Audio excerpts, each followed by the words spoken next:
The conclusion, the big finish, the finale, where good papers go to die. But why? What goes wrong with conclusions? So let's talk about the role of a conclusion in your writing and why your conclusions are so bad.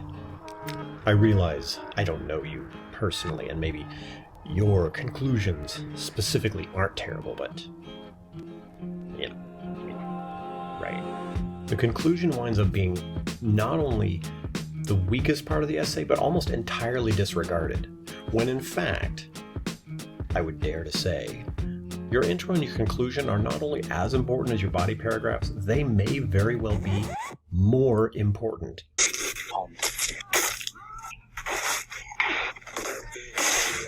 Why? Because they're the things that draw us in, that get us engaged, that tell us about you and what you're about to take us on the journey on, and the conclusion is the thing you were there to say, the point you were there to make. So let me take a few minutes and just go over what should a conclusion do? Why is it there? What goes wrong with people's conclusions in their academic writing? And what are the parts? What are the pieces to put that together? So let's start with, why is a conclusion there? Ultimately, in the bigger sense, it's right there in the name. It's the point. It's the whole thing you should have been working towards this entire time. It isn't just wrapping things up. It's why you told us everything leading up to this. If you'll remember at the end of the introduction, you should be left with a sense of wanting to know more. There's a question you want the answer to.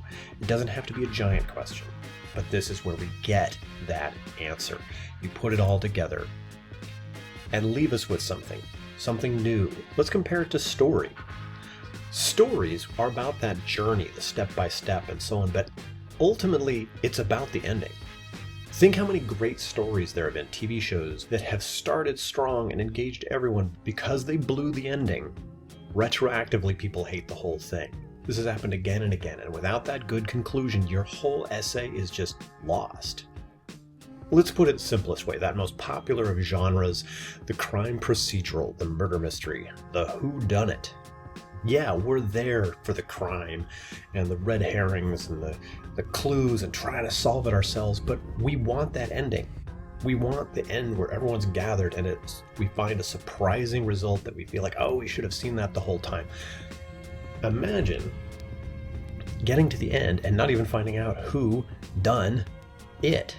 The phrase "who done it" is a grammatical abomination. Please use the proper term, who has done this. I will not. Most of the time in your conclusions in your academic writing, you're just repeating, here's what I just told you.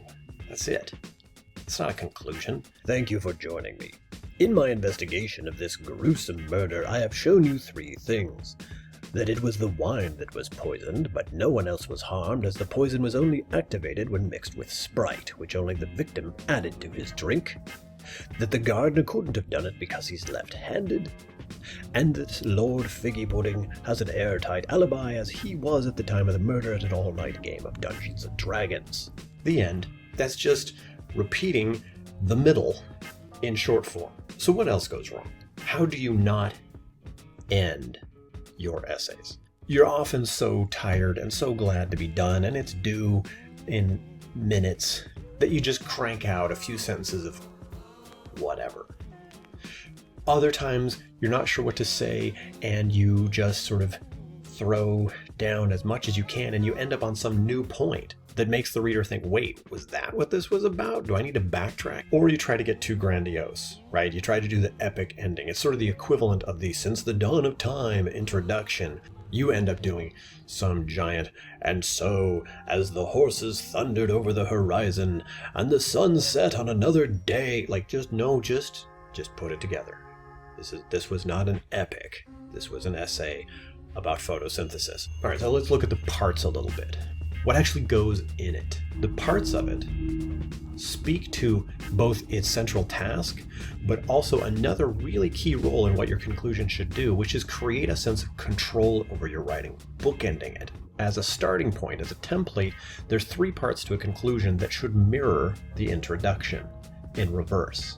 So if you remember, the introduction went hook, topic overview, thesis or central question. Your conclusion then should reintroduce the thesis in a new way. Don't just say it again, but it's bringing back, you're answering the question. If you're like, I didn't have a question, then you didn't have a paper. Question at the center of a paper is the equivalent of the conflict in a story, the drama. Well, what's the resolution of that? It should build to the answering of that question. If you've already stated the thesis at the beginning, we know more now, hopefully, at the end of your paper, so state it in a new way. The second part then is putting together, what did you tell us about and what does it mean? Not repeating it. I told you this, this, and this.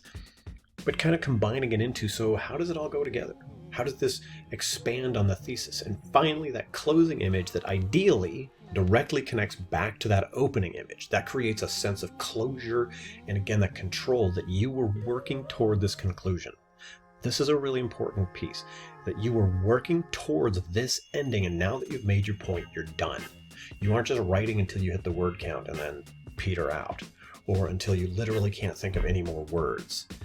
Those are the ideas you want to get across, and you want to leave your reader with that central question of what's next and that central image. So think of your conclusion, that especially that final sentence, boiling down to that one idea. What is the one thing you want to leave them with? An image, a question, a what's next. And it's important to remember that you are answering a question, and the question should be worth asking. It doesn't have to be a profound answer, an earth-shattering answer. It just shouldn't be a boring answer.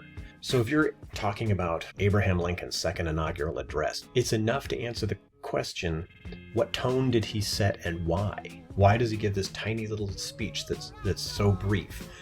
That's sufficient. It doesn't have to be, well, if you read every other fourth letter and combine it into new words, it says, if something happens to me, it was murder and John Wilkes Booth did it. Right? It doesn't have to change the nature of reality. But it's an answer to a question. From the outset, start with this endpoint you want to reach. It may change. It may be something different. That's great. That means your ideas evolved as you went along. But you've got a question to answer. And you've got a reason to say something at the ending. You've got a reason to put it all together because you have explained something new. Find fun ways to do it. Find engaging images to leave your reader with that will keep them thinking about it, even if it's a simple topic, something new that you've brought to this conversation on the topic.